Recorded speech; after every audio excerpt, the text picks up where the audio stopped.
नमस्कार. आजच्या आरोग्य संपदा या कार्यक्रमात आपल्या सगळ्यांचं मनपूर्वक स्वागत. आजच्या कार्यक्रमाचा विषय आहे आयुर्वेदातील आहार पद्धती. आयुर्वेद हे शास्त्र समाजाचं स्वास्थ्य रक्षण करण्याचं शास्त्र आहे. एखादी व्याधी झाल्यावर त्यावर उपचार पद्धती अवलंब करण्यापेक्षा किंवा उपचार करण्यापेक्षा ती व्याधी होऊच नये याचाच प्रयत्न केला गेला तर स्वास्थ्य उत्तम राहतं. आयुर्वेदात आहार, विहार, आचार, विचार त्याबरोबरच ऋतुचर्या या सर्वांविषयी अनेक प्रकारे मार्गदर्शन केलं आहे. शास्त्रशुद्ध पद्धतीने विवेचनही केलं आहे आणि याच विषयी आज जाणून घेण्यासाठी स्टुडिओमध्ये आमंत्रित केलं आहे डॉक्टर माधुरी वाघ यांना. गेल्या 35 वर्षांपासून शासकीय आयुर्वेद महाविद्यालय नागपूर इथं अध्यापनाचं या कार्य करत आहेत. त्याबरोबरच त्या द्रव्यगुण या विषयाच्या प्राध्यापिका असून विभाग प्रमुख देखील आहेत. यांना अनेक पुरस्कारांनी सन्मानित देखील करण्यात आलं आहे. तर स्वागत करूया डॉक्टर माधुरी वाघ यांचं. डॉक्टर नमस्कार. नमस्कार मॅडम. आजचा विषय आहे आयुर्वेदातील आहार पद्धती. खरं तर आहार आपला जसा असतो तसा आपण बनतो असं म्हटलं जातं. ते खरोखर योग्यच आहे. पण हा आहार कसा असावा, त्याच्या काही विशिष्ट पद्धती ज्या सांगितल्या आहेत त्या काय, हे खरं तर खूप उत्सुकता आहे याविषयी जाणून घेण्याची. तर काय सांगाल तुम्ही आम्हाला? मॅडम, आपला विषय आहे आयुर्वेदातील आहार पद्धती. त्यामुळे आपण पहिल्यांदा आयुर्वेद म्हणजे काय हे थोडं समजून घेऊया. नक्कीच. अगदी थोडक्यात सांगते. आपला जन्मापासून मृत्यूपर्यंतचा जो काळ असतो त्याला आपण आयुष्य म्हणतो.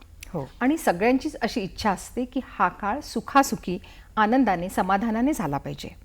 मग कशामध्ये हित आहे आपलं, कशाने अहित होऊ शकतं, कशाने सुख मिळेल, कशाने समाधान मिळेल, आनंद मिळेल.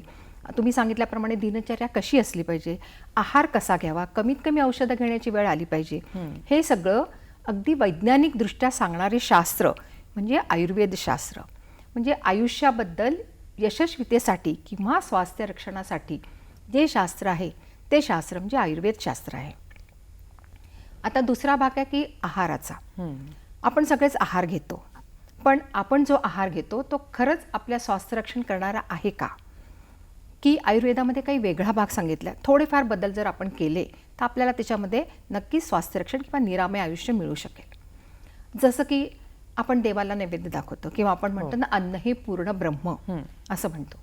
तर अन्न हे पूर्ण ब्रह्म म्हणत असताना आपण लहानपणापासून ऐकलेलं असतं की जगण्यासाठी खा, पण खाण्यासाठी जगू नका. पण आपण काय करतो, आपली ही जी 2 इंच जीभ आहे त्या जिभेचे इतके चोचले करतो की त्यामुळे आपलं 5-5.5 फुटाचं जे शरीर आहे एवढं मोठं त्याचं बरेचदा नुकसान करून घेतो. तर म्हणजे क्षणिक सुखासाठी आपण दीर्घकालीन काहीतरी व्याधी आपल्याला होऊन जाते किंवा दीर्घकालीन दुःखामध्ये आपण जाऊ शकतो. तर असं होऊ नये म्हणून आपण योग्य आहार घेतला पाहिजे. मग आहार कसा घ्यावा ह्याच्या पद्धती तर सांगितल्या आहेत, पण अन्न हे पूर्ण ब्रह्म म्हणजे जो आपण अन्न खातो ना ते पूर्ण ब्रह्म असतं. म्हणून म्हटलेलं आहे की अन्नम ब्रह्मा रसो विष्णू भोक्ता महेश्वर. म्हणजे आपण जे अन्न खातो ते ब्रह्म आहे. जे आपण जलपान करतो, दूध घेतो, ताक घेतो ते विष्णू रूपाचं आहे.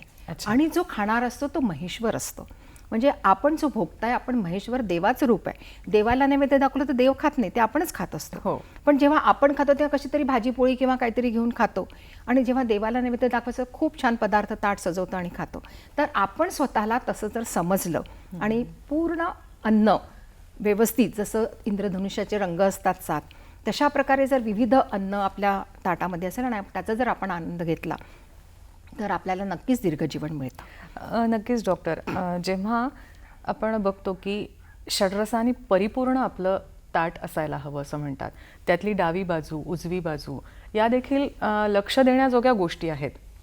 पण बऱ्याचदा आपण बघतो की सर्वसामान्यतः लोकांना हे माहिती नसतं, काहींना असतं पण ते शक्य नसतं. तर षड्रसाचं महत्त्व याविषयी आम्हाला थोडं सांगा.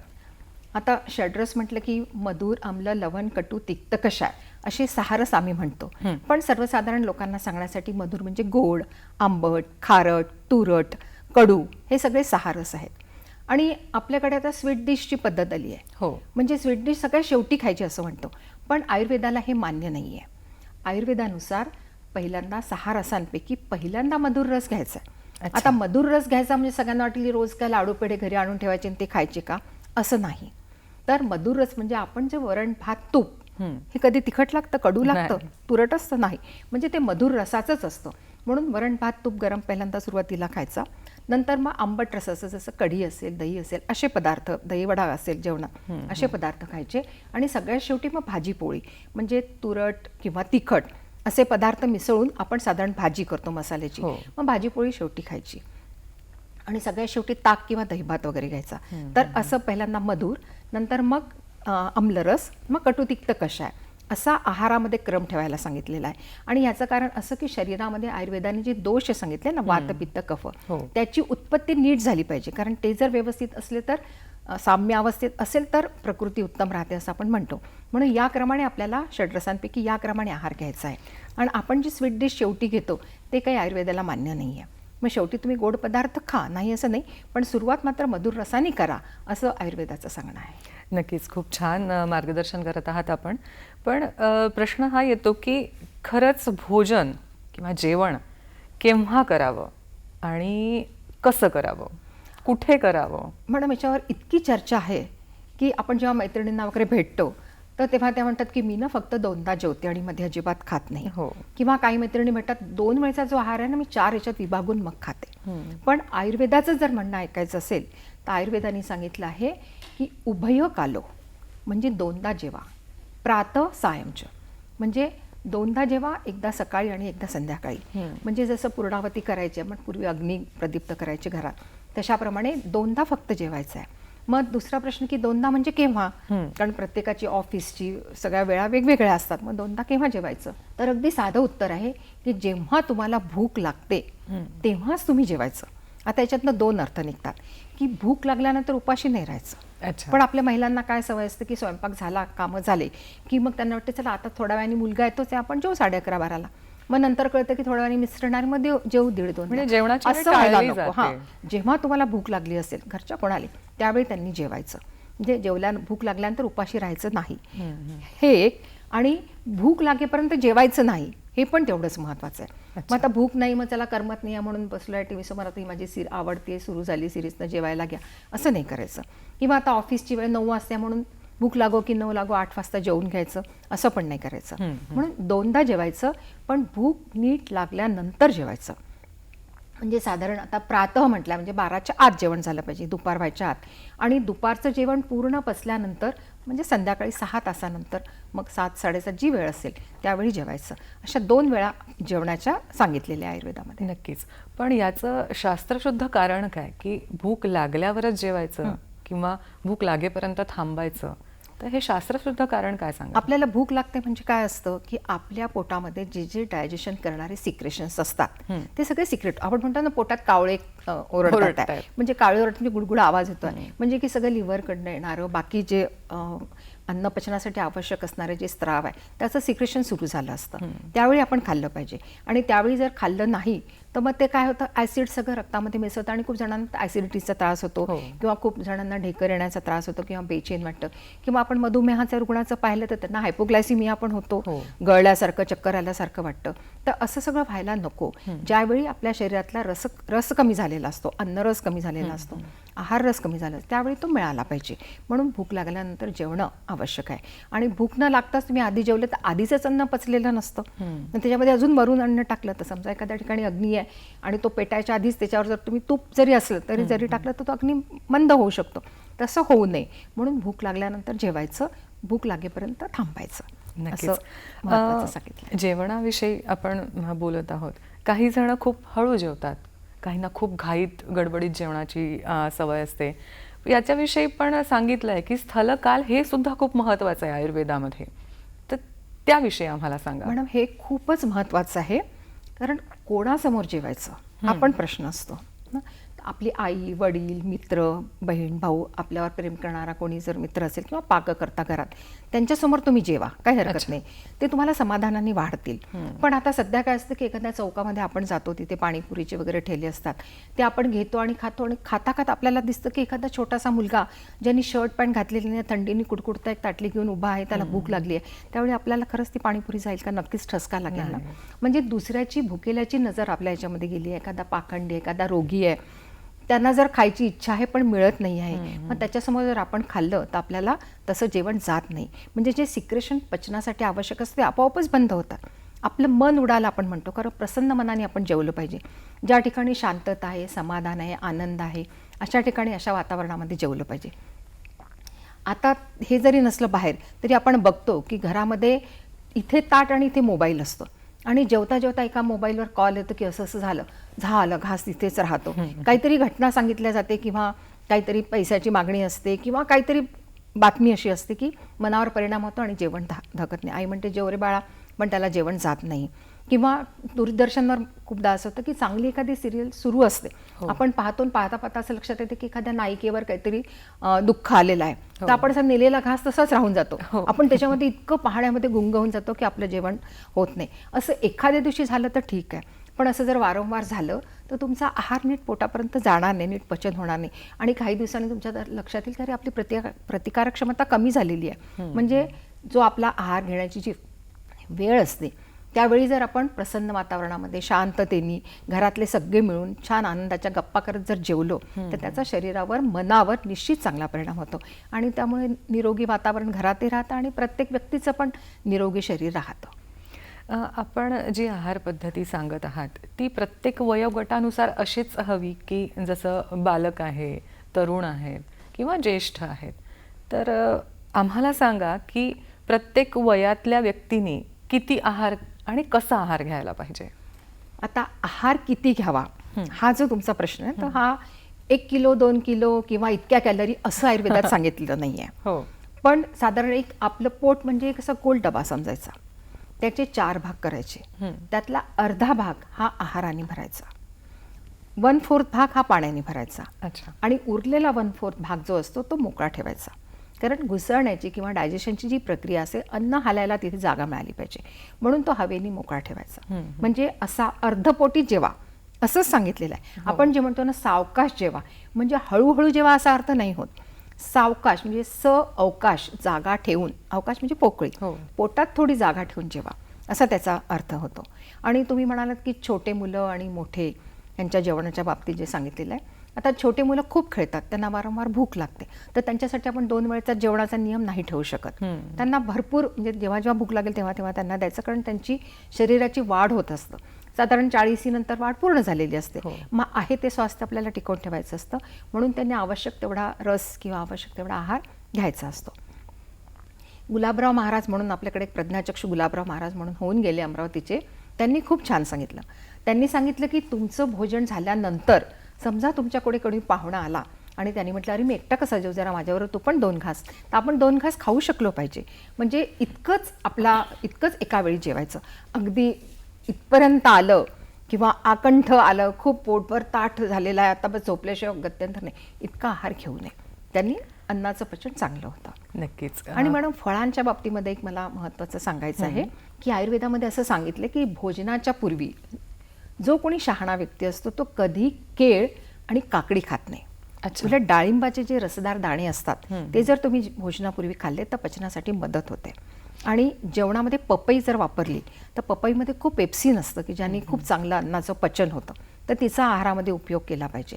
आपण काय करतो की सॅलड जेव्हा आपण रिसेप्शनला वगैरे जातो तर डिश घेतो आणि डिश नंतर गाजर काकडी भरून घेतो, आणि ती काकडी खात खात बरेच लोक मग बाकीचं अन्न घेतात, आणि मग दुसऱ्या दिवशी म्हणतात की अरे मला माझं काल तिथे रिसेप्शनमध्ये गेलो होतं तर नीट अन्नाचं पचन झालं नाही, मला ॲसिडिटीचा त्रास होत आहे किंवा इंडायजेशन झालं आहे वगैरे, तिथे मसाल्याचं होतं. पण ॲक्च्युअली जी काकडी खातात ना कचकच सुरुवातीला ती अवॉइड केली पाहिजे, तिच्यामुळे पित्ताची दृष्टी म्हणा किंवा इंडायजेशन असं होऊ शकतं. म्हणा नक्कीच आपण क्रमाविषयी जाणून घेणार आहोतच, पण आता कार्यक्रमात वेळ झाली आहे एका छोट्याशा विश्रांतीची. भेटूया काही क्षणातच.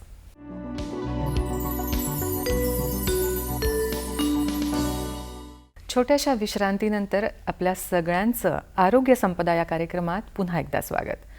डॉक्टर, विश्रांतीला जाण्यापूर्वी आपण जेवणाच्या क्रमाविषयी सांगत होतात.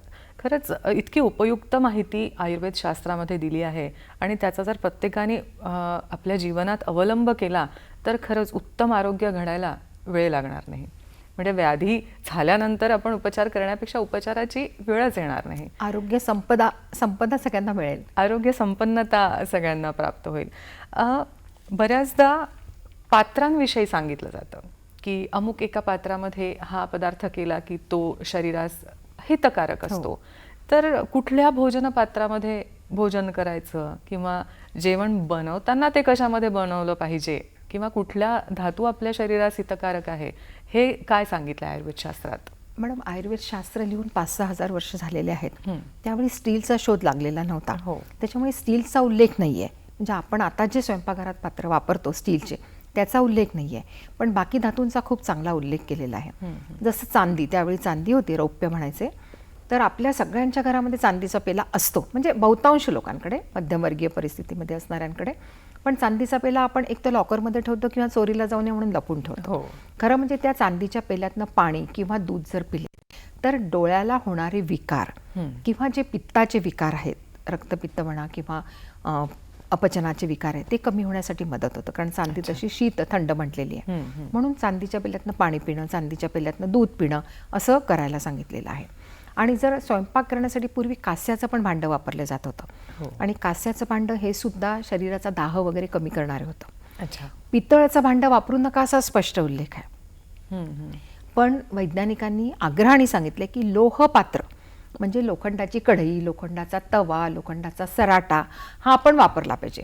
पण आपण आज जर घरोघरी जाऊन काही सर्वे केला तर आपल्या लक्षात येईल की बऱ्याचशा म्हणजे अधिकाधिक घरांमध्ये लोखंडाची कढई, तवा वगैरे आहे, पण तो एक तर ओट्याच्या खाली किंवा वर कुठेतरी ठेवलेला असतो.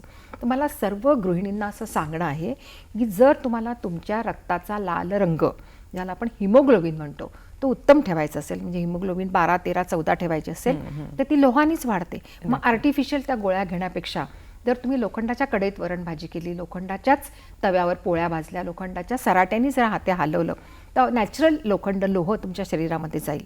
आणि ह्याचा आग्रह आयुर्वेदामध्ये केलेला आहे. लोहपात्र अतिशय उत्तम सांगितलं आहे स्वयंपाक करण्यासाठी. आणि पाणी पिण्याचा उल्लेख जर केला, पाहिलं आपण, पाणी पिण्याचं वेगळं शास्त्र सांगितलेलं आहे. म्हणजे काचेच्या पेल्यातनं पाणी प्यायला सांगितलेलं आहे किंवा चांदीच्या पेल्यातनं पाणी प्यायला सांगितलं आहे. पण त्यांनी तांब्याच्या भांड्यावर विशेष भर दिलाय.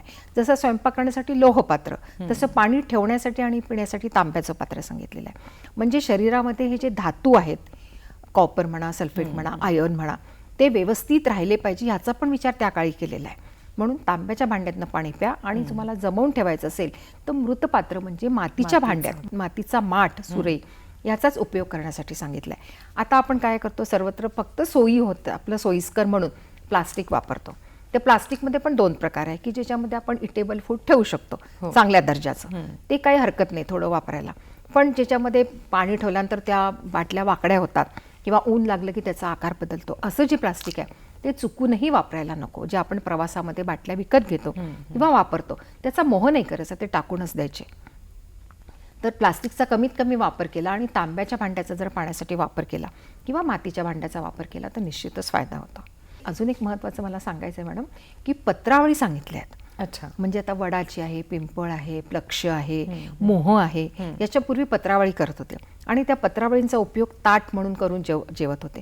तर अन्नामध्ये जो थोडाफार विषाक्त भाग तेव्हा होता, आता तो खूपच असतो, जे काय फवारणी वगैरे होतं त्याच्यामुळे तो विषाक्त भाग कमी करण्यासाठी पत्रावळीचा उपयोग होतो.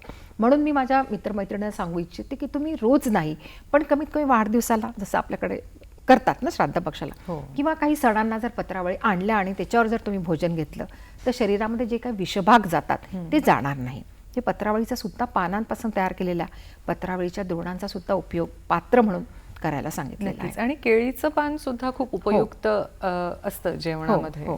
केळीच्या पानावर आपण सणवाराला केळीच्या पानावर जेवतो तर त्यांनी सुद्धा विषाक्तता कमी होते. म्हणजे आपण पाहतो त्याच्यावर जर गरम पदार्थ तो भातामध्ये मिसळला जातो ना, तो पान काळं होतं, त्यातला औषधी भाग म्हणा किंवा आवश्यक भागच आपल्या पोटामध्ये जातो. त्याच्यामुळे त्याचा पण उपयोग करायला काहीच हरकत नाही.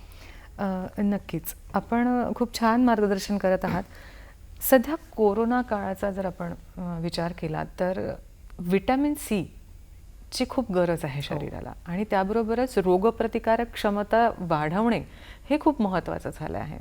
तर आयुर्वेदात असे कुठले घटक आपल्या रोजच्या जेवणामध्ये आपण घेऊ शकतो आणि घरच्या घरी आपण व्हिटॅमिन सी कसं काय मिळवू शकतो याविषयी सांगा. पण व्हिटॅमिन सीचा तर आपल्याला विचार करायचाच आहे. पण आता जसं तुम्ही म्हणाल ना की सगळीकडे कोरोना वाढतो आहे आणि हो. आपण सगळेजणी 2 गज दुरी बहुत जरुरी किंवा आपण बाहेर कोरोनात असं जे म्हटलं जातं, तर आपले हे जे सगळे मंत्र आहे आता सुरक्षिततेचे, आपण हात धुतो हो. है ना, हातपाय धुतो किंवा बाहेरून आल्यावर स्नान करतो, ते आवश्यक आहे. त्याच्यासोबत आपली प्रतिकार क्षमता वाढवण्यासाठी आपण पाहिलं की सगळ्यांनाच काही कोरोना होतो असं नाही. आता आम्ही डॉक्टर मंडळी तर आम्हाला रुग्णांच्या सेवेत राहावंच लागतं. तर प्रतिकार क्षमता वाढवण्यासाठी व्हिटॅमिन सीची गरज असते. आणि व्हिटॅमिन सी मग गोळ्यांच्या रूपात घ्यायचं असं आपण म्हणतो. तर मागच्या कोरोनाच्या काळामध्ये व्हिटॅमिन सी बाजारातनं गायबच झालं होतं. मग आम्ही आयुर्वेद तज्ज्ञांनी सगळ्यांना सांगितलं की तुम्ही त्या गोळ्यांच्या मागे नका लागू. आता संत्रा आहे, मोसंबी आहे आणि विशेषतः आवळा. आवळा हे व्हिटॅमिन सीचं रिच स्रोत आहे. म्हणजे एक आवळा जर खाल्ला तर 2 संत्रा इतकं व्हिटॅमिन सी आपल्याला मिळतं.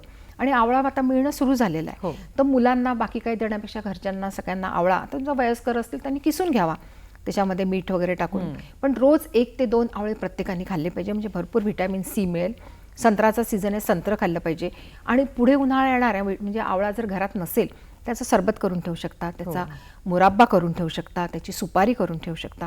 म्हणजे व्हिटॅमिन सी त्याच्यातनं मिळतं. म्हणजे आम्लरसाचे जे फळं असतात त्यातनं आपल्याला व्हिटॅमिन सी मिळतं. याच्यासोबतच व्हिटॅमिन एची पण गरज असते, व्हिटॅमिन ईची पण महिलांना गरज असते. गाजर भरपूर मिळतात आहे. आपण गाजराचा हलवा करून खातो, आपल्याला वाटतं की आपण खूप छान पदार्थ केला, पण ते गाजर जेव्हा शिजवतो तर व्हिटॅमिन ए चाललं जातं शिजवण्यामध्ये. तर आपण तसं ते तुम्ही चव म्हणून करा, पण जिभेची चोचली म्हणून न करता समजा 2 गाजर प्रत्येकाने खाल्ले सॅलडसारखे कच्चे, तर भरपूर व्हिटॅमिन ए पण तुम्हाला मिळेल. म्हणजे साध्या जेवणातनं व्हिटॅमिन ए आणि व्हिटॅमिन सी आपण मिळवू शकतो. आणि महिलांना ईची गरज असते, व्हिटॅमिन ईची गरज असते. तर गहू जे असतात ना त्याला जसं आपण बांधून ठेवलं तर कोंब निघतात, त्याच्यातनं व्हिटॅमिन ए मिळतं. आणि व्हिटॅमिन ई हे महिलांसाठी प्रतिकार करणारं महत्त्वाचं भाग आहे, कारण ओव्हरीशी त्याचे सिक्रेशन्स वगैरे त्याच्याशी संबंधित असतं. म्हणजे हे व्हिटॅमिन्स आपण रोजच्या साध्या जेवणातनं मिळवू शकतो किंवा मिळवायला हवं. आणि व्हिटॅमिन डी त्याची पण आपल्याला गरज आहे. तर सूर्यकिरणात गेलं तर व्हिटॅमिन डी मिळेल. सध्या थंडी आहे, पण जिथे सूर्यकिरण असतं त्यावेळी जर 1-5-10 मिनिटं आपण थांबलो न बांधता वगैरे, तरुण मुली सगळं बांधून जातात आणि व्हिटॅमिन डी कमी पडतं, आपल्या अस्थिसाठी त्याची गरज असते. तर उन्हामध्ये थोडा वेळ थांबलं तर व्हिटॅमिन डी मिळतं. म्हणजे फार काही व्हिटॅमिनसाठी आपल्याला पैसे खर्च करावा लागत नाही, फक्त लक्षात ठेवून हे आचरण केलं पाहिजे. सहज साध्या गोष्टी जर का लक्षात ठेवल्या तर आपल्याला खूप छान पद्धतीने आरोग्य राखता येतं. दर्शक हो, आरोग्य संपदा या कार्यक्रमात वेळ झाली एका छोट्याशा विश्रांतीची. भेटूया विश्रांतीनंतर.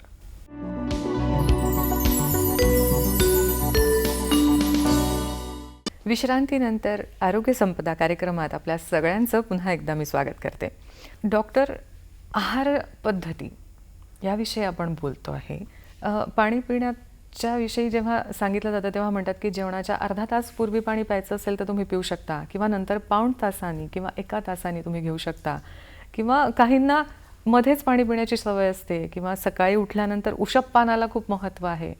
तर पाणी नेमकं कधी प्यावं आणि कसं प्यावं, खूप की घुटाघुटानी? मॅडम, मी पूर्वी सांगितलं होतं की पोट म्हणजे एक डबा जर समजलं तर अर्धा भाग अन्नाने भरायचा, पाव नाही. अर्धा भाग अन्नाने भरायचा आणि पाव भाग पाण्यासाठी आणि पाव भाग हवेसाठी. तर आपण असं ऐकतो, म्हणजे आम्ही जेव्हा मॉर्निंग वॉकला वगैरे जातो तर म्हणतात मी 2 ग्लास पाणी पिऊन आले, किंवा मला सवय आहे 2 ग्लास कोमट पाणी, कोणी म्हणतात लिंबू टाकून, कोणी म्हणतात मध टाकून वगैरे असं. पण खरं तेवढं करण्याची गरज नसते. म्हणजे आयुर्वेदामध्ये सांगितलेलं आहे की आपले 3 अवयवांकडे लक्ष द्या. एक ओठ, टाळू आणि जीभ. आपल्याला तहान लागली की आपले ओठ सांगतात की पाणी हवं आहे, आपली टाळू सांगते, आपली जीभ सांगते. म्हणजे जेव्हा जेव्हा पाण्याची गरज असते तेव्हा तुम्ही पाणी प्या, तेव्हा तृष्णा भागवा. पण आवश्यकता नसताना 1 ग्लास 2 ग्लास 3 ग्लास असं पाणी पिऊ नये, कारण जो उदरामध्ये अग्नी असतो किंवा जे सिक्रेशन असतात ते ॲसिडिक असतात. म्हणून आपण जे काय खातो ते पचतं, आणि त्याच्यामध्ये जर तुम्ही पाणी ओतलं तर ॲसिड ते कॉन्सन्ट्रेशन कमी होतं. म्हणून एवढं पाणी पिण्याची गरज नसते. ज्यांना अशी खूप पाणी पिण्याची सवय असते, लोटाभर असं पाणी पितात, त्यांना काही दिवसांतर आमवात वगैरे होण्याची शक्यता असते, म्हणजे सांधे जखडण्याची शक्यता असते. म्हणून जेव्हा आपल्याला पाण्याची गरज असते आणि जितकं गरज असते तेवढंच पाणी प्यायचं आहे. आता काही फॅड म्हणा किंवा काही वैज्ञानिक म्हणा, कोणी म्हणतात जेवणाच्या आधी पाणी पिऊ नये, कोणी म्हणतात जेवणाच्या नंतर पाणी पिऊ नये. आयुर्वेद शास्त्रामध्ये काय सांगितलं ते मी तुम्हाला सांगते. आयुर्वेद शास्त्रामध्ये सांगितलं आहे की तुमचं वजन कसं आहे हे पाहून तुम्ही ठरवा. जेवताना पाणी पिणं आवश्यक आहे. म्हणजे आपण समजा पेढा खाल्ला आणि पाणी नाही पिलो आणि त्याच्यानंतर जर चहा घेतला तर आपल्याला त्या पदार्थाची चव कळते का? नाही कळत. आपण म्हणतो चहा फिक्का झाला. म्हणून आपण जेवताना जे तुम्हाला रसाचा क्रम मी सांगितला होता, तर मध्ये मध्ये पाणी पिलं तर जीभ प्रक्षालन म्हणजे जीभ धुण्याचं काम होतं आणि आपण पुढचा जो घास घेणार किंवा पुढचा जो पदार्थ खाणार आहे त्याची आपल्याला उत्तम चव कळते. नाही तर गृहिणींनी मन लावून स्वयंपाक करायचा आणि आपण एकावर एक जर खात गेलो तर आपल्याला त्या पदार्थांची चव कळत नाही. म्हणजे लालास्त्राव जो जिभेवर असतो त्याचं पूर्ण सिक्रेशन होत नाही, तिथूनच तर खरं डायजेशनची सुरुवात होते. म्हणून थोडं थोडं पाणी जेवताना पिणं आवश्यक आहे. दुसरं असं की पिझ्झासारखा पदार्थ खाल्ला तर गिळायला किती त्रास होतो. तो सॉफ्ट करणं आवश्यक असतात बरेच. इव्हन भाकरी म्हणा, सॉफ्ट करणं आवश्यक असतात. म्हणून जो पदार्थ आपण खातो तो मऊ केला पाहिजे, गिळला गेला पाहिजे, पुढे तो नीट पचला पाहिजे. म्हणून पदार्थ सॉफ्ट करण्यासाठी सुद्धा जेवताना थोडं थोडं पाणी पिणं आवश्यक आहे. आणि तिसरं असं सांगितलं पाण्याच्या बाबतीमध्ये की समजा एखादा कृश व्यक्ती असेल तर त्यांनी जेवणाच्या पूर्वी पाणी नाही प्यायचं, कारण त्याला पोटभर भरपूर जेवायचं आहे वजन वाढण्यासाठी. तर त्यांनी व्यवस्थित जेवून घ्यायचं आणि मग शेवटी अर्धा पेला एक पेला जेवढं त्याला चालेल तेवढं पाणी प्यायचं. पण एखादा स्थूल व्यक्ती जर असेल त्याला वजन कमी करायचं आहे म्हणजे कमी जेवायचं आहे, जे जेवतो अर्धपोटी जेवायचं आहे, तर त्यांनी जेवणापूर्वी कोमट पाण्याचा ग्लास भरून पाणी पिऊन घ्यायचं. 1.5 ग्लास पिला तरी पण चालेल आणि त्याच्यानंतर एक 5 मिनिटांनी जेवायला बसायचं. त्याच्यामुळे काय होतं की आपोआपच जेवण कमी होऊन जातं. म्हणजे जे तुम्हाला माहिती असेल वैद्यकशास्त्रामध्ये पोटाचाच आकार कमी करतात स्थूल लोकांचा, तर इथे आकार कमी नाही करायचा, पण जे काय अन्न आतमध्ये जाणार आहे त्याचं प्रमाण आपल्याला कमी करायचं आहे. म्हणून छान कोमट पाणी गरम पाणी जर पिलं आणि नंतर जेवलं तर 2 फायदे होतात. आहार कमी होतो, चांगलं पचन होतं, त्याच्यामुळे मेद फॅट तयार होत नाही. साधं उदाहरण मी तुम्हाला सांगते की एखादं दुधाचं भांडं आहे, साय लागलेली आहे, त्याच्यात आपण जर थंड पाणी टाकलं आणि धुतलं तर नीट निघत नाही ते फॅट, पण गरम पाणी टाकलं तर ते भांडं स्वच्छ होतं. तसंच शरीरामध्ये जे अनावश्यक फॅट आहे ते जर आपल्याला काढायचं असेल तर गरम पाणी, कोष्ण पाणी पिणं आवश्यक असतं. त्याच्यासाठी अगदी सकाळी उठून खूप पाणी पिण्याची गरज नाही. तुम्ही जेवताना हा जर क्रम ठरवला आणि केला तरी सफिशियंट पाणी असतं. पण पाणी पिणं मात्र गरजेचं असतं, कारण फ्लश ज्याला आपण म्हणतो, किडनीपासून सगळं शरीरातलं दूषित भाग, विष भाग बाहेर काढायचा असतो आणि तेच पाण्याच्या मार्गाने म्हणजे मूत्राच्या मार्गानेच बाहेर पडतं. म्हणून भरपूर पाणी पिणं गरजेचं आहे.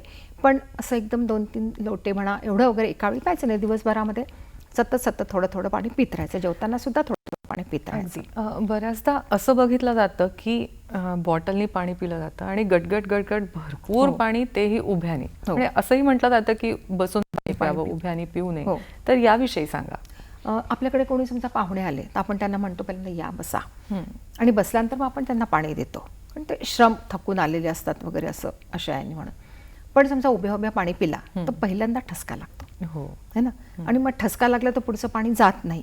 ठसका लागतो म्हणजे अन्न नलिकेमध्ये जे जायला पाहिजे ते श्वास नलिकेत गेलेलं असतं, तर त्यातनं मोठे अपघात होऊ शकतात. विशिष्ट वयान कोणाचे हात थरथर कापतात, वयोवृद्ध लोकांचे, अजून शक्यता असते. मग असं काही होऊ नये म्हणून जर बसून शांततेने पाणी पिलं, ही जी पोझिशन असते त्यांनी ठसका लागत नाही. असं मान वर करून पिलं तर दोन्ही नलिका उघडल्या जातात, अजून ठसका लागण्याची शक्यता असते. म्हणून बसून शांततेने पेल्याने पाणी पिलं उठाला लावून, असा जास्त चांगलं असतं. समज आहे की गैरसमज आहे, तुम्ही सांगा, की उभ्याने पाणी पिलं की टोंगळे जातात असं म्हणलं. ही मिसकन्सेप्ट असावी कदाचित. याचा शास्त्रशुद्ध काही आधार आहे का? नाही, उभ्यानी पाणी पिल्याने डोंगळे जातात असं नाही. म्हणजे विसावाचा काल काय असतो की समजा एखादा बिल्डर किंवा अशा काम करणारे कोणी असतील, ती बिचारी उभं राहून, असं माझा वैद्यकीय मला पेशंट पाहायचं तरी उभं राहावं लागतं, विद्यार्थ्यांना शिकवायचं तरी उभं राहावं लागतं, 7-8 तास उभं राहावं लागतं. मग मला बसायची संधी किंवा पाणी पिताना जेवताना मग ती का घालवावी? मग कमीत कमी पाणी प्यायला तरी बस बेटा असं आपण म्हणतो ना, किंवा जेवताना तरी शांततेने बसून जेव असं आपण जे म्हणतो ना. म्हणजे थोडासा गुडघ्यांना किंवा सगळ्या सांध्यांना थोडं रिलॅक्स होतं, थोडा आराम होतो. म्हणून ॲटलिस्ट पाणी पिण्यासाठी तरी बस, गुडघ्यांना जरा आराम दे. नाही तर म्हणजे गुडघे जातात वगैरे असं नाही आहे काही, पण तेवढा आराम त्याला मिळावा हा त्यामागचा उद्देश असतो. नक्कीच. पाणी पिण्याचंही एक शास्त्र आहे आणि ते आपल्यासाठी कसं हितकारक आहे हे आपण छान सांगितलं. जेवणाच्या क्रमाविषयी आपण बोलत होतो सुरुवातीला. तर नेमकं जेवण सुरू करण्यापूर्वी आपण काय खायला हवं, कशाने सुरुवात करायला हवी? मॅडम, पहिले असं होतं, म्हणजे मी लहान असताना वगैरे, की आपण जेव्हा ताट वाढायचं जेवायला तर पहिल्यांदा मीठ, मग चटणी, मग कोशिंबीर, मग भाजी, मग डाळ भाजी, कढी, भात वगैरे असं. पण आता ताटामध्ये मीठ वाढत नाही, कारण म्हणतात की त्यांनी ब्लड प्रेशर वाढतं. हे तर अगदी बरोबरच आहे. म्हणजे त्यांचं साखरेने शुगर किंवा डायबिटीस, मीठ आणि ब्लड प्रेशर, आंबट आणि ॲसिडिटी, हे तर सगळ्या लोकांना कळलेलं आहे. पण आयुर्वेदामध्ये सांगितलेलं आहे की सैंधव मीठ ताटामध्ये वाढलं पाहिजे. अच्छा. आणि जेवणाची सुरुवात छोटासा आल्याचा तुकडा तो त्या मिठाला लावायचा आणि मग ते पहिल्यांदा खायचं. म्हणून असं एक श्लोक आहे की भोजनाग्रे सदा पथ्यम लवण अद्रक भक्षणम.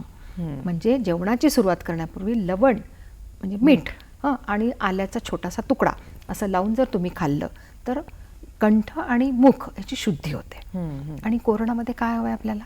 कंठ आणि मुखाची शुद्धी हवी आहे. कारण कोरोना व्हायरस जाण्याचे मार्ग 2 हात, 2 नाकपुडे आणि तोंड, ते जर शुद्ध केलं आणि शुद्ध राहिलं तर कोरोनापासून पण मुक्तता होईल.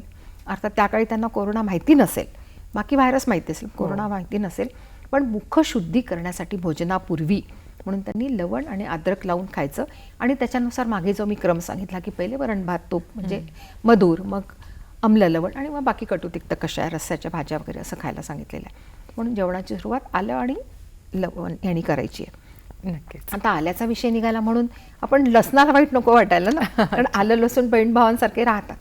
तर ज्यांच्याकडे बीपीचा त्रास आहे तर आपण काकडी म्हणा, गाजर म्हणा, मुळा म्हणा, लिंबू म्हणा, हे जे सॅलडमध्ये वापरतो, तसं प्रत्येकाने जर पर हेड 2 लसणाच्या पाकळ्या सॅलड म्हणून ठेवल्या आणि जेवताना त्या कच्च्या, म्हणजे रस्सा करून नाही खायचा, तेलात परतून नाही, अशा जर कच्च्या खाल्ल्या तर ब्लड प्रेशर कमी होण्यासाठी मदत होते. कारण लसूण हे सल्फा ड्रग आहे. अच्छा. ॲलिल प्रोफिल सल्फाईड, डायॲलिल प्रोफिल सल्फाईड हा सल्फा त्याच्यामध्ये आहे. त्याच्यामुळे कुठले पण व्हायरलचे किंवा इन्फेक्शन्स कमी होतात आणि रक्तदाबावर पण त्याचा चांगला परिणाम होतो. नक्कीच. वेळ झाली आहे विश्रांतीची. बघत रहा आरोग्य संपदा कार्यक्रम.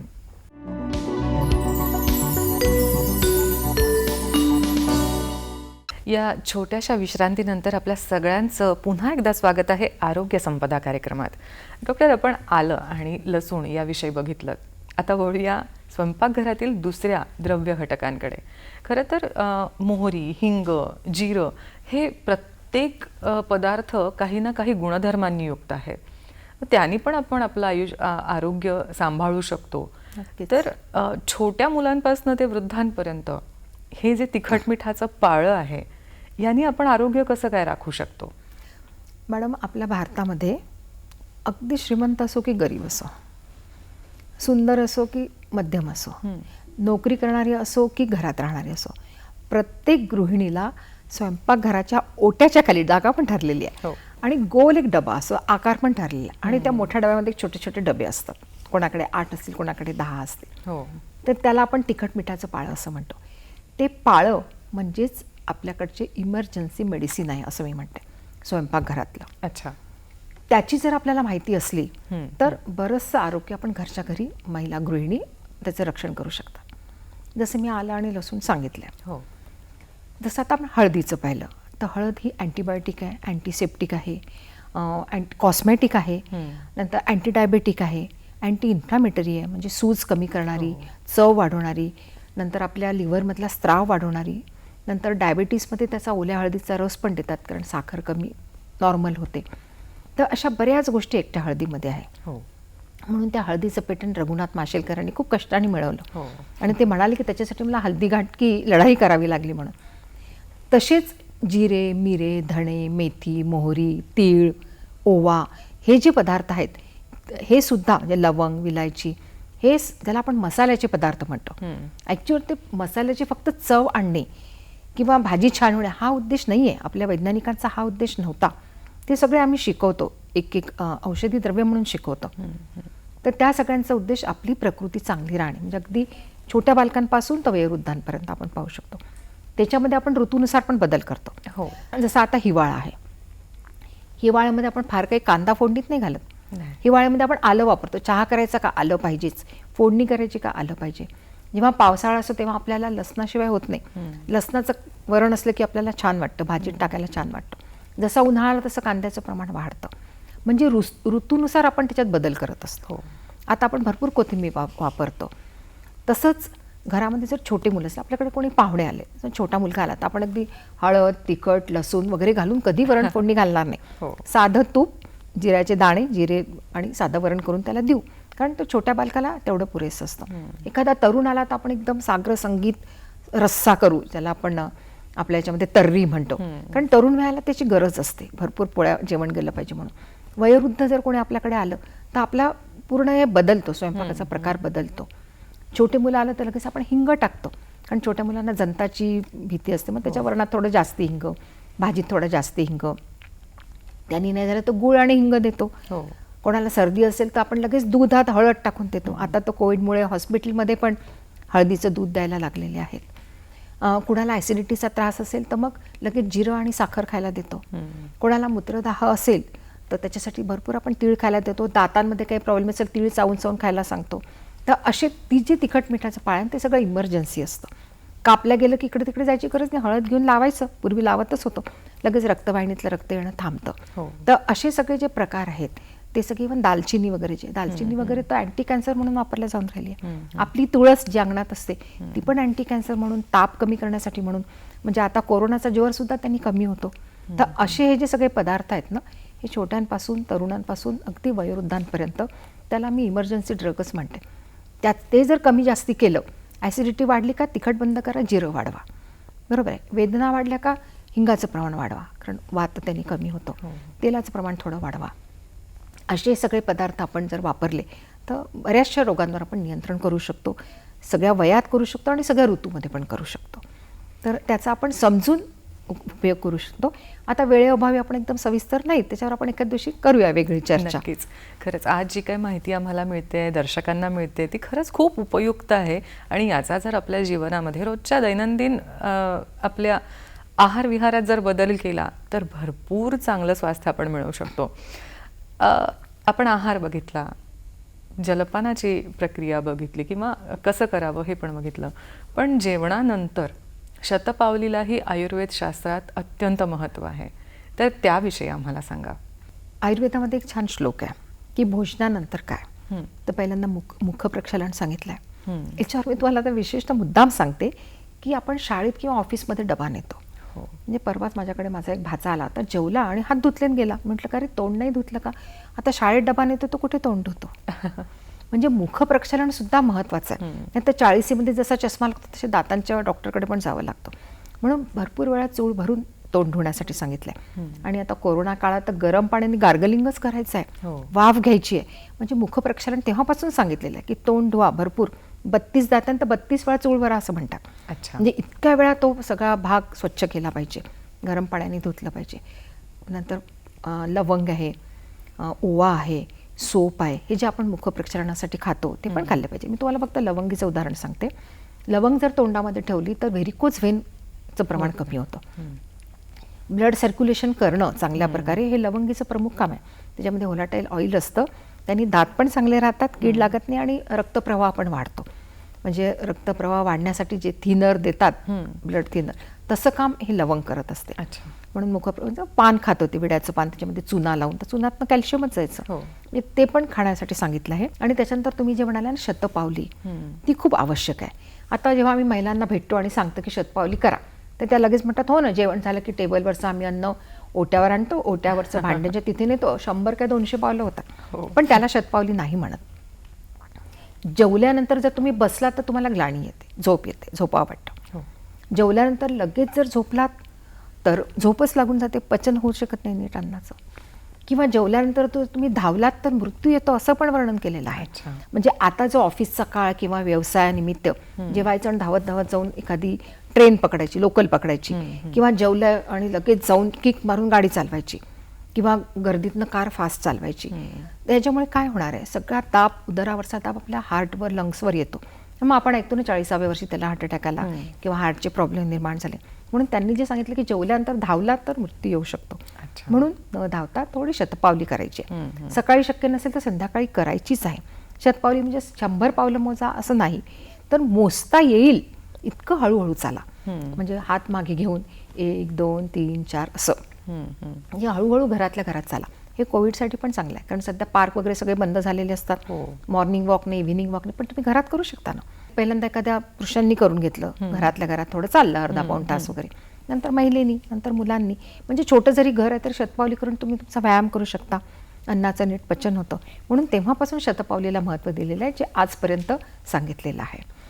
आता शतपावलीनंतर महत्त्वाचं आहे की झोप, निद्रा ते पण तुम्ही विचारालच मला. नक्कीच. म्हणून आपण, मी आधीच तुम्हाला सांगते की झोपण्याचं सुद्धा खूप छान तंत्र आपण आयुर्वेदामध्ये हे जाणून सांगितलेलं आहे. घेऊया एका छोट्याशा विश्रांतीनंतर. आरोग्य संपदा कार्यक्रमात आज आपण माहिती जाणून घेत आहोत आयुर्वेदातील आहार पद्धतीविषयी.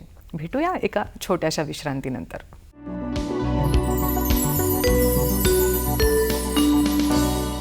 छोट्याशा विश्रांतीनंतर आपल्या सगळ्यांचं पुन्हा एकदा स्वागत आहे आरोग्य संपदा या कार्यक्रमात. विश्रांतीला जाण्यापूर्वी आपण शयनाविषयी बोलत होतात, म्हणजे निद्रा याविषयी पण एक आयुर्वेदात शास्त्र सांगितलेलं आहे. तर ते नेमकं काय? जसं जेवण, औषध, आहार, व्यायाम तशी निद्रा पण खूप आवश्यक असते. कमीत कमी 7 ते 8 तास निद्रा होणं आवश्यक आहे. अच्छा. आता छोटे मुलं तर 24 तासापैकी 20 तास झोपतात. जसं जसं वय वाढतं तशी तशी निद्रा कमी होते.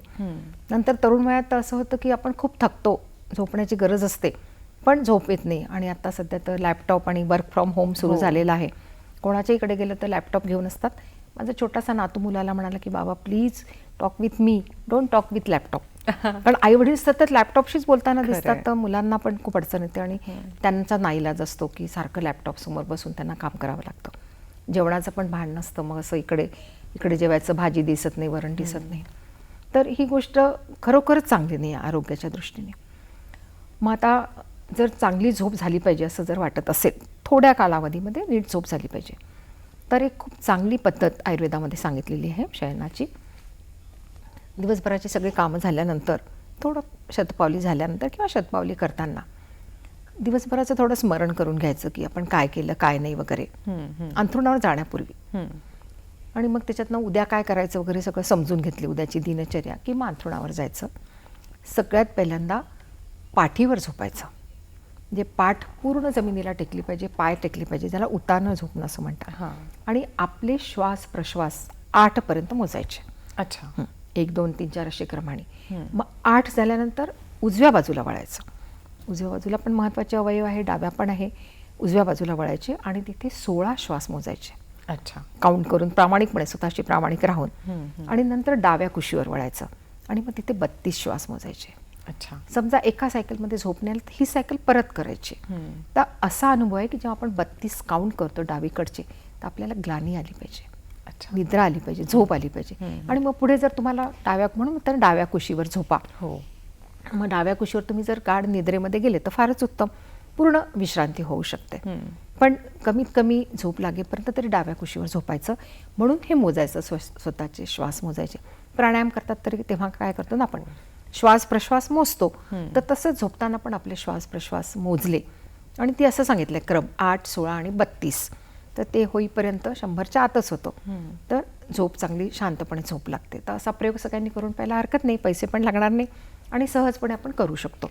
मग रात्री या कडा बदलत होते, झोप लागली नाही, वगैरे असे प्रश्न येत नाही. या कडावरून त्या कडावर मी वळत होते पण झोप लागली नाही, असा जो सगळ्यांना प्रश्न असतो, किंवा काही दिवसांनी हा एक व्याधी पण होऊ शकतो, तर तो होऊ नये म्हणून अशा प्रकारची क्रम ठेवावा असं आयुर्वेदामध्ये छान सांगितलेलं आहे. साधारणतः जेवण आणि निद्रा यामध्ये किती अंतर अपेक्षित असतं? कमीत कमी अर्धा तास. अच्छा. कमीत कमी अर्धा तास. म्हणजे आता जेवलं, हात धुतले आणि जरा मी आडवा होतो आणि टी व्ही पाहता पाहता झोप लागली असं नको व्हायला. म्हणूनच शतपावलीमध्ये सांगितलेली आहे की आवरण झाल्यानंतर अर्धा तास म्हणजे शतपावली करायची. आणि कमीत कमी जर म्हणजे योगाशास्त्रानुसार तर 1 ते 1.5 तास सांगितलेला आहे. म्हणून लोक 7 वाजता वगैरे जेवतात. काही पंथांमध्ये तर अगदी 7 संध्याकाळच्या आत जेवतात, म्हणजे झोपायला 1.5-2 तास जातो. म्हणून मी तुम्हाला कमीत कमी सांगितलं की कमीत कमी अर्धा तास तरी अंथरुणावर जायचं नाही. मग 1-1.5 तास जर तुम्ही म्हणजे करू शकलात, मध्ये अंतर ठेवू शकलात, तर मग फारच उत्तम असतं. पण असंही सांगितलं जातं की सूर्यास्तानंतर जेवू नये किंवा खाऊ नये. ह्यात किती तथ्य आहे किंवा काय सांगाल? नाही, तर हे फार पूर्वी सांगितलेलं आहे, जेव्हा लाईट नव्हते ना. म्हणजे त्यावेळी कसं की जेव्हा अंधार, आपल्याला तुम्हाला आठवत असेल कदाचित की आमच्या लहानपणी दिवे लागणी करायचे. म्हणजे दिवा लावायचा आहे, कंदील लावायचा आहे, तर 5 वाजता ते सगळं तयार करून ठेवायचं आणि त्याच्या आधी स्वयंपाक वगैरे करून ठेवायचं. तुम्हाला एखादी ती गोष्टही माहिती असेल की आमसूल टाकायला गेले आणि चांबडं पडलं होतं वगैरे, अशा त्या कथा सांगितल्या जायच्या पूर्वी. तर असं काही होऊ नये, दूषितता येऊ नये म्हणून ते संध्याकाळच्या पूर्वी स्वयंपाक करायचं आणि जेवायचं असं होतं. पण आता तसं नाही, आता लाईट असल्यामुळे सगळं चांगला भरपूर उजेड असतो, त्याच्यामुळे स्वयंपाक पण व्यवस्थित पाहून केला जातो. आणि घरात सगळे लोक येईपर्यंत तर रात्र होतेच, मग व्यापारी असो की नोकरीचे असो.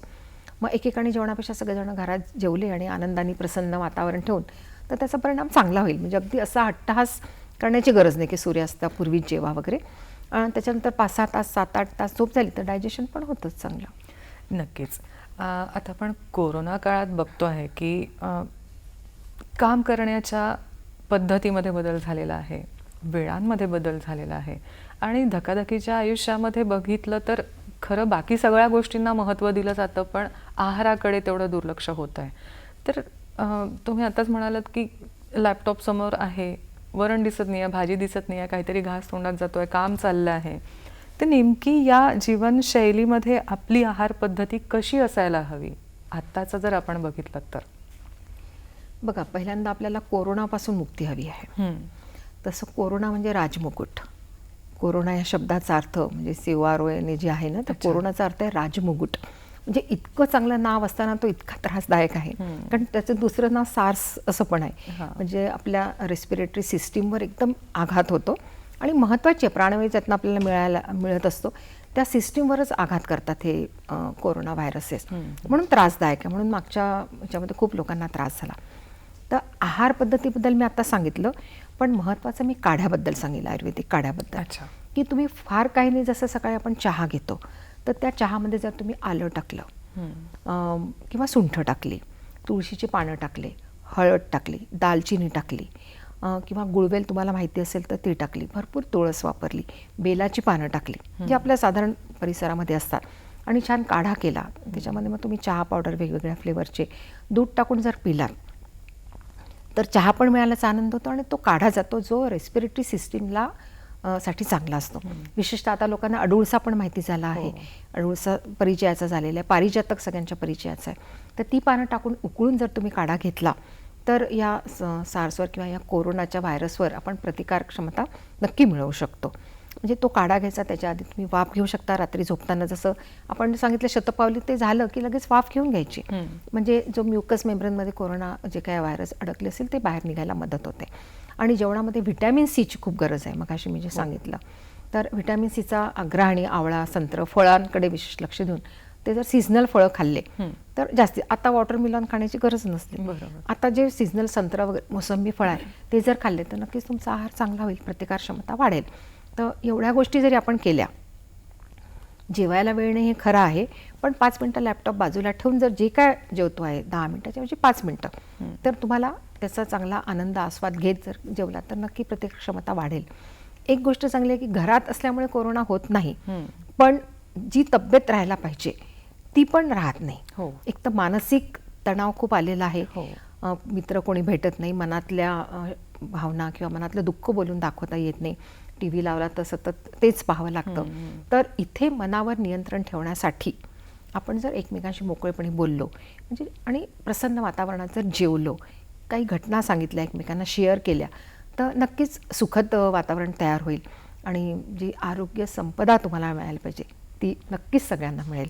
ती मिळावी, सगळ्यांना निरामय जीवन मिळावं अशीच आपण अपेक्षा करूया. नक्कीच. डॉक्टर, आरोग्य राखण्यासाठी आयुर्वेद शास्त्रातील आहार पद्धती याविषयी आपण आम्हाला खूप छान मार्गदर्शन केलं.